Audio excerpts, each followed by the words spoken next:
Welcome to the show, hour number one, a very special edition. It's the T.O. Hour, live here at the Wingstop Soundstage.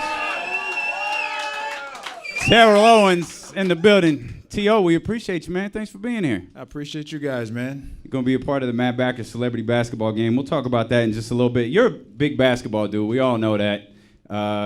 You got any thoughts on Game 6 last night? It was a good game. I think everybody has been waiting for LeBron to play like the player that he said he was last year. Come on, man. Wait after a minute. the finals, to be the greatest player in the world. Come on, man. Give me your honest thoughts on the game. I'm giving you. Can I finish my thoughts? Well, I want to know. Let me finish my thoughts. I want to know what you were tweeting last night. No, let me finish my thoughts. Okay. All right. You know? So again, I mean, they have done a great job. I think when LeBron faces adversity and his back's against the wall, then I think that's when he plays his best. Mm-hmm. I think when you try to compare him or put him in that killer instinct category of Kobe and Michael Jordan, he doesn't get that for the simple reason that in game 1 and 2, had he been playing like he has the last 2 or 3 games, it may not be a series. He was a more facilitator in game 1 and 2. Right. And so, again, if you look at game 6 last night, he played like aggressive. Right, the Killer. greatest player in the world. Right. But again, I saw last night where the game looked like it had some questionable calls, especially when you have a 2-time MVP in Steph Curry. Mm-hmm. There was a few questionable calls that, again, they got close in that game, I guess close to 7 points. But if you see, for him to be the MVP 2 times, he should get some of those calls. One of those calls, I mean, literally, he ripped Kyrie Irving. Right. The last call, the final call that got him kicked out, that was a bogus call. And then the one that he, early in the game, I think it may have been second or third quarter, where he tried to take a charge on LeBron. That was very questionable as well. Mm-hmm. So, but again, he has to be smart in situations, not to put himself in those type of situations to where he wouldn't be thrown out. But again, it's a great series. I honestly, after the first 2 games of seeing them play, I had told a lot of my friends that I thought they were going to get swept. But going back to Cleveland, they did what they were supposed to do, went into 2 games at home. It's no different than the last series when the Cavs played the Toronto Raptors. Right. The Raptors got waxed in Cleveland, and Mm-hmm. then Cleveland came to Toronto, and, they got beat there. Right. Right. I'm curious when certain situations, like what was your thoughts when Clay walked off the floor there with, was it 4 or 5 seconds left? I mean, again, had it been, certain players will that's where I'm going with right, it. yeah, if it would have been me or somebody per se. Right, exactly. Right, the media would have been all over me. But again, that's the difference. Does that stuff bother you? No, I mean, in my situation when I played, I mean, there are things that, again, when I look back on my career, I probably could have done some things or said some things differently. But again, nobody could ever take away from my passion for the game and my love for the game when I played. But again, I never really did anything disrespectful to tinker with the integrity of the football game. So again, a lot of people have a lot of misperceptions about me. They have a lot of comments and a lot of things to say about how they feel about me as a person, my character. But again, everybody has an opinion. But in terms of how I played the game, how I approached the game, that was probably the most professional I think as I could be. It didn't matter what uniform that I played in. I didn't let the uniform dictate my play. I was very confident in my skill set and my ability. So, whatever team that I played on, I played 181%. Does it bother you when they use the term like off-field issues? Like off-field issues now, that could be Ray Rice, that could be Greg Hardy, it could be PED use. You never have anything but like I never, that. Right, exactly. I mean, it's funny when you have people that are in positions.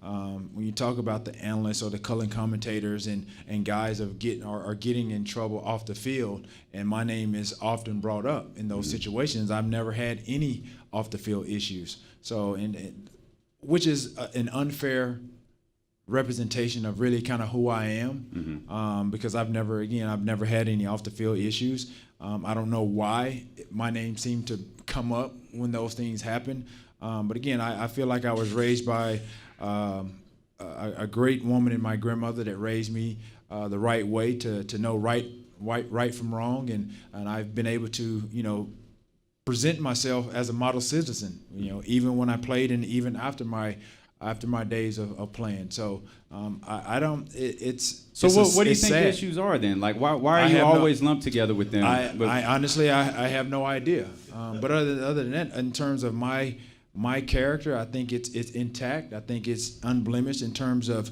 you want to characterize me or put me in the same category of guys that are having DUI issues or domestic violence.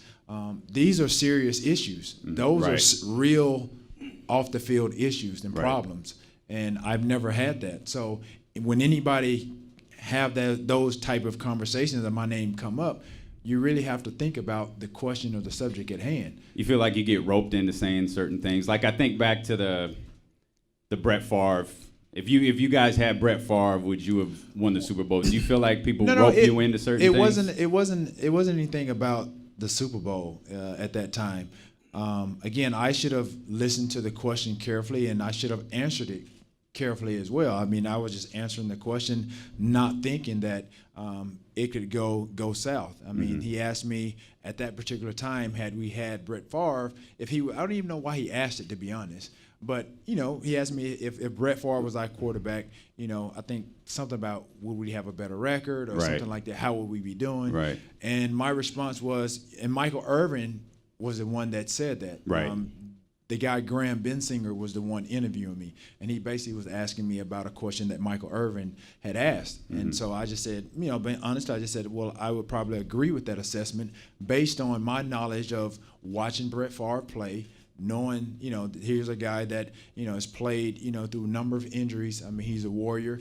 Everybody at that particular time looked upon him, up to him as that type of player. So, and I went on to say right after that comment was that had Donovan been healthy, we could have been easily 6-1 instead of sitting there at that time 4-3. Right. Donovan was going through a rash of injuries, and I think as well as some of the other guys as well. So again, that was the nature of the interview, and again it went south.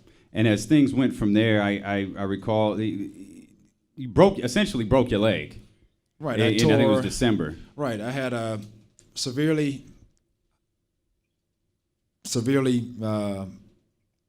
messed up ankle. It was a high syndesmosis sprain. So I had basically 2 screws in a plate. So I basically tore all the ligaments in my ankle, and I had a break 10 centimeters below my kneecap. And I remember Philly was making the playoff run, and they asked Donovan, and I always wondered if this annoyed you. They had asked Donovan McNabb, you lost T.O., how you going to make up for that? And Donovan essentially said, hey, we'll be fine. We'll be fine. Next man up.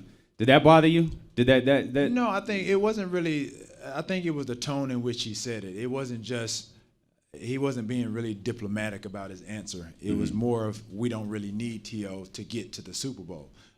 Again, at that time, I didn't really see a lot of the interviews, to be honest, until after the fact. But again, me not being in those press conferences because it was the week leading up to the Super Bowl, I was the main topic of discussion. So again, it wouldn't be any different if it was a role reversal, and I was there and Donovan was out. They would probably ask me the same amount of questions about Donovan as a quarterback. So again, I think everybody knows Donovan's a very smart guy. So again, I think his answers were very calculated in the way he answered them, and I think it rubbed not only some of the teammates the wrong way, but I think even some of the staff as well. I mean, he could have answered that a number of ways, but he chose to answer it the way he has answered it.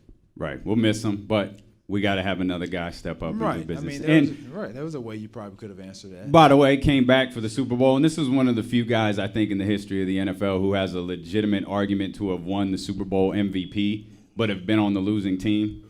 This may be the same case with just say, the Cavaliers lose. This could be a situation where LeBron gets the MVP. Is LeBron James ever not the best player on the floor? This year's been he has some competition during the course of the regular season with Steph Curry. I mean, Steph Curry has pretty much stamped himself as one of the best players in the NBA. What do you think of LeBron as a teammate? I think he's great. I think he's awesome. I think sometimes he's too unselfish. For somebody to be as great as he is, I think he's too unselfish sometimes. And I think he's a smart guy. He listens to the media. He reads. He's a social media savvy type of guy. And that's kind of what I was thinking about right there. Is like, what if you had a teammate who they call it subtweeting? Would that bother you? Where you're sending a message that is clearly directed at someone, but it's not directed at anybody? Would that bother you? I'm a guy. If you're gonna say something about somebody, then say it. Yeah. And that's essentially what got you in trouble, right? Because you just said it. LeBron subtweeting. I'm an honest guy, and again, I don't fault myself for being honest. Again, before I knew anything about being PC or politically correct, again, my grandmother raised me to be honest. So. It'd be like Tony Romo and Jason Witten and Patrick Creighton taking a picture together, and the gang's all here. Come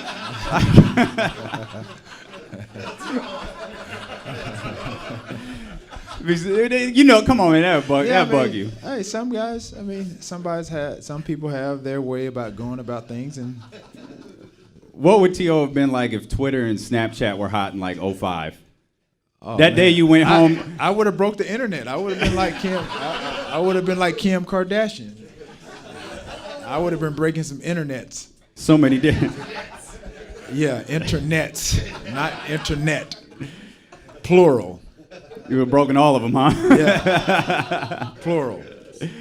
Second all time in yards, third in touchdowns. You didn't get the nod for the Hall of Fame. Were you expecting to not get the nod? Oh, I kind of expected it, but that's just the way this world works sometimes. But I wasn't surprised.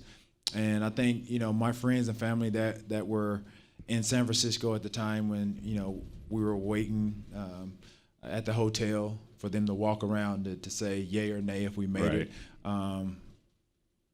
That particular day, I had a charity. It was like another charity basketball game that I played in earlier that day, and I only played the first half because we need to be back at the hotel, for the Pro Hall of Fame crew official to come around the hotel and knock on the door and say, yeah, you made it. No, you didn't make it. Mm-hmm. So I wasn't really in particularly a hurry to get back, but my PR was there, my son was there, and one of my boy who does my marketing, Doug Sanders, he was there.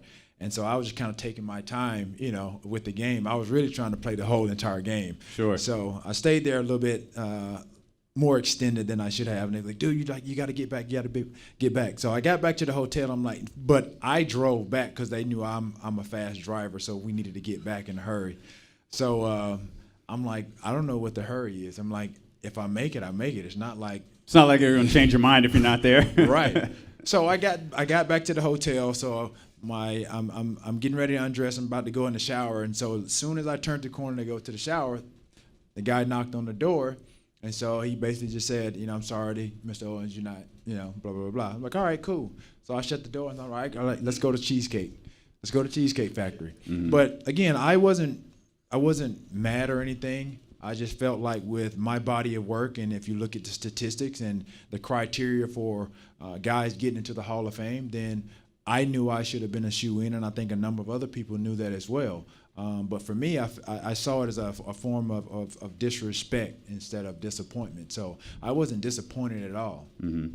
Most Hall of Fames aren't about credentials anymore.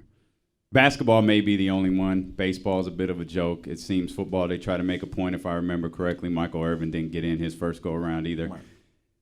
Did it bother you that Marvin Harrison got the nod, though? No, it didn't. I think everybody... And I don't mean that disrespectful to Marvin Harrison. No, everybody has made that brought up that topic and made it a comparison.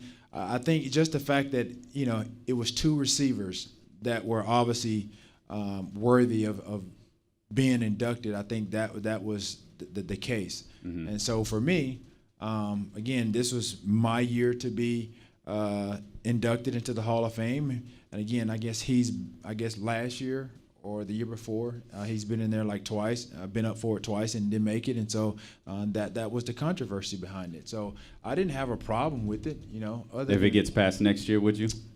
No, I mean, to be honest, to have achieved the things that I have in the National Football League and what people have witnessed the 15 years that I played in the league, for me, it was a blessing because I never thought that I would play beyond the collegiate level. Mm-hmm. I'm not like we're going to be talking to little kids and stuff tomorrow about positive reinforcement, motivation, encouragement. Like we're going to be with a lot of kids tomorrow and even today where their dream is to either play basketball or either play football or whatever their sport is. That was never me. I never grew up thinking that I was going to play in the National Football League. When people ask me, sometimes they see that I'm a tall, black, handsome guy. They think, they look at me and they're like, "What sport do you play? You got to play something." And so for me, obviously very short on confidence too. Yeah, I am.